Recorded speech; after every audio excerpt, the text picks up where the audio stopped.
Bonjour et bienvenue dans cette capsule vidéo sur l'art-thérapie. Mon nom est Marjolaine Tanguay et je suis art-thérapeute certifiée, membre de l'Association des arts-thérapeutes du Québec.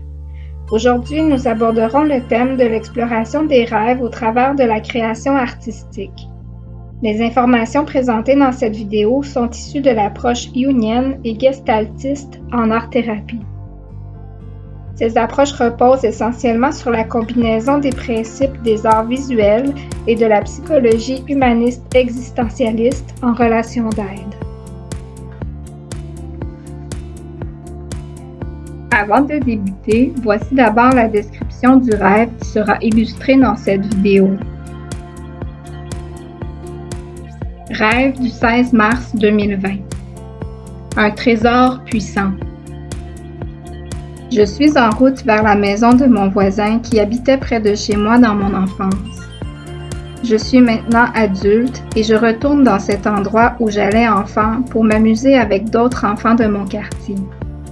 Dans la maison se trouvent Daniel et Marianne, mes voisins de l'époque, et aussi les parents de certaines amies avec qui j'allais jouer sur ma rue. Je me présente chez eux pour leur montrer une sphère que je tiens avec précaution entre mes mains. La boule présente des protubérances sur l'ensemble de sa surface. Elle me fait penser à la forme du virus de la COVID-19 que nous voyons actuellement partout dans les médias. La boule est entre mes mains, mais en fait, c'est comme si elle flottait entre mes deux mains qui sont positionnées au-dessus et au-dessous de la boule sans y toucher. J'ai l'impression de tenir un trésor à la fois précieux et dangereux que je ne dois pas échapper. Je suis venue le présenter à ce couple d'amis qui représente pour moi, je crois, des figures parentales. Je suis fière de leur montrer ma découverte et de leur expliquer que j'ai fait des études en art-thérapie. Dans le rêve, je suis consciente que ce symbole représente un mandala et que je l'ai découvert lors de mes études en art-thérapie.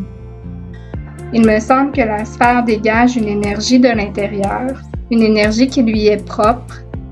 Sa couleur est jaune ocre, tirant sur le brun. Malgré cette couleur qui semble terne, on dirait qu'elle dégage une certaine lumière. En quoi le langage du rêve et le langage de l'art sont-ils similaires? D'abord, il faut savoir que les mécanismes à l'œuvre dans la création artistique et ceux qui entrent en jeu dans l'expression onirique s'expriment avant tout par les images et la représentation visuelle. De plus, contrairement au langage verbal qui nécessite la traduction des pensées en mots, les images produites dans nos rêves et dans la création artistique représentent une expression immédiate, sans intermédiaire par rapport au contenu de l'esprit. Par ailleurs, l'art et le rêve font émerger chez la personne des parties d'elle-même et de son vécu qui ne sont pas facilement accessibles à la conscience, des contenus inconscients. Aussi, le langage de l'art et le langage du rêve s'expriment tous deux au travers de symboles, de métaphores et de paraboles. Il s'agit d'une forme de langage plus primitif et accessible de façon universelle à tous les êtres humains. Ce langage fait appel aux fonctions de l'esprit humain qui sont axées sur l'intuition et la créativité, par comparaison avec le langage verbal qui fait davantage appel à la logique et à une lecture linéaire du monde et des phénomènes.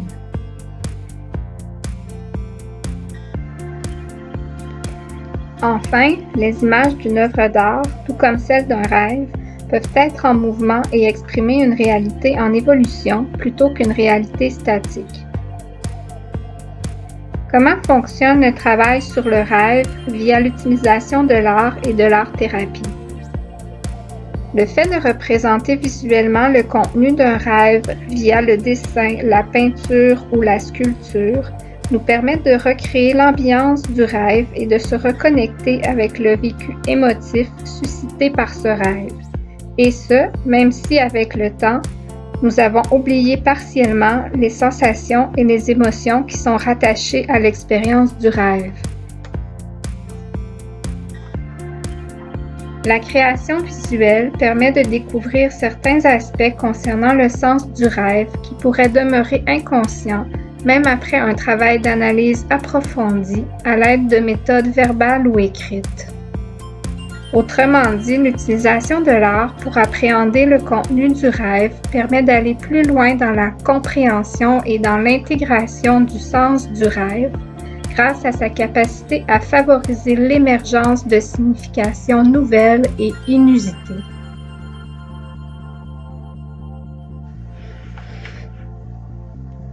L'utilisation de l'art dans le travail sur le rêve permet une expérience plus globale du sens du rêve et permet ainsi d'en faire ressortir une signification qui dépasse la simple compréhension intellectuelle du contenu onirique.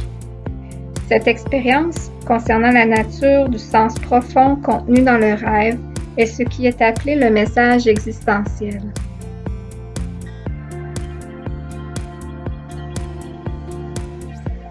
Exemple d'application concrète.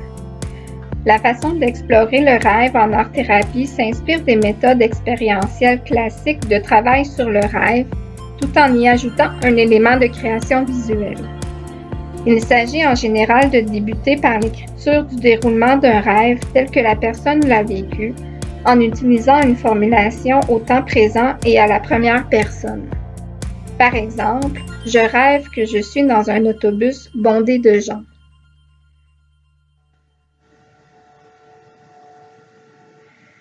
Ensuite, le rêveur est invité à réaliser une image, telle qu'un dessin, une peinture ou une image en 3 dimensions, en s'inspirant de l'ambiance générale du rêve ou encore en dessinant l'image principale qu'il a visualisée pendant le rêve et qui lui est restée en mémoire. Cette image issue de la création devient alors un contenu sur lequel s'appuyer pour découvrir le sens du rêve ainsi que son message existentiel. Les techniques employées peuvent par exemple impliquer la description visuelle du contenu de l'image sous la forme d'un texte écrit. La personne est ensuite invitée à relire le texte en s'imaginant pendant un instant que cette description se rapporte directement à elle-même dans l'instant présent et que les différents éléments de l'image représentent des sous-parties de sa personnalité. D'autres méthodes peuvent également faire appel à la création de dialogues entre les éléments de l'image inspirée du rêve, ce qui s'apparente à un dialogue entre les sous-personnalités du rêveur, ou encore faire appel à la création de dialogues entre le moi éveillé du rêveur et les images issues de son rêve.